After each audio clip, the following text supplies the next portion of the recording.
news is what somebody somewhere wants to suppress. Everything else is advertising. And so that's my driving passion. How do we... This is, I think, one of the biggest challenges, I mean, to report about corruption, because I think that corruption is, unfortunately, one of the widespread characteristic of contemporary societies in today's world. This is connected, I mean, corruption with the investigative journalism, which is very expensive even for the rich media to be really focused on these issues and to count that these people who are giving money, that means big corporations, would be ready to give to your company, to your medium, enough ads to survive. This is a sort of something which is really a big challenge, and I think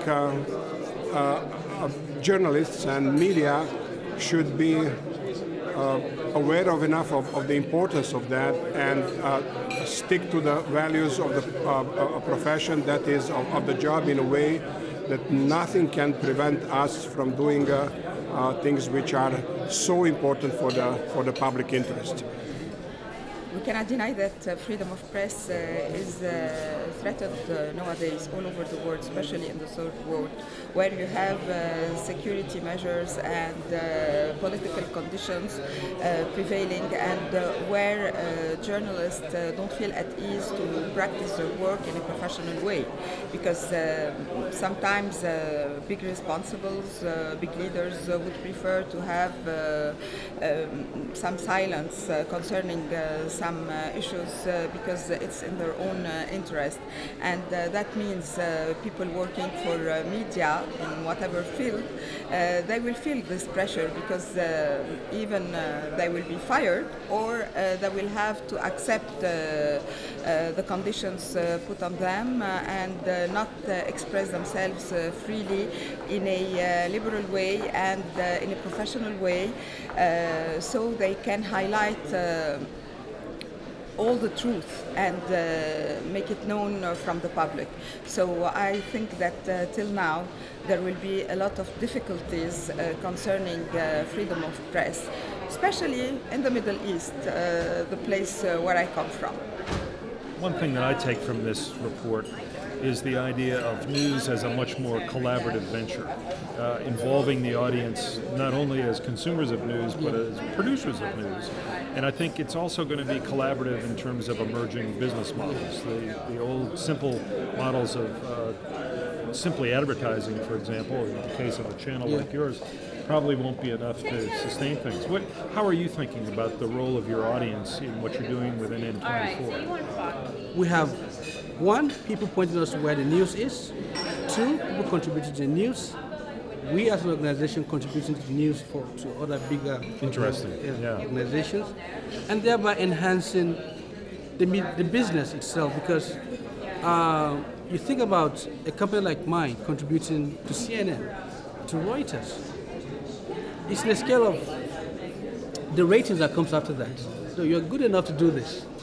And that's what advertisers want to see. And to me, it will go on for some time until it wears off, and with reinvestment in new ideas, in new technology, we would be able to sustain that. But beyond that, the iPhones, the BlackBerry, the Nokia devices, applications for news, where you can just click on a simple app, it tells you about the news of the day. It's another way we are going. And we're building a business model that is, in my opinion, a cash cow. Because if you think about a country like Nigeria with about 70 million mobile users, and if you charge an equivalent of $1 a year for news content, and half of the users of mobile phones, $35 million, it's a lot of income for... Pretty good revenue stream. Yeah, exactly.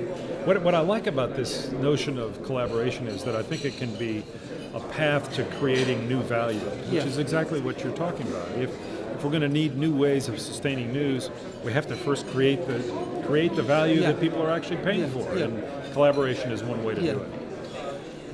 We're in a time of immense change, even confusion, and there are 1,000, maybe tens of thousands of voices claiming to know what the future of news is.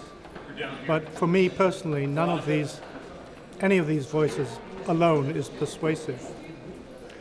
I'm a pessimist by nature, and I'm concerned that I think there may come a time when what one might call serious news becomes just small islands in a sea of, yes, plenty of information, but information that is difficult to know what to trust, information that's difficult to sort out.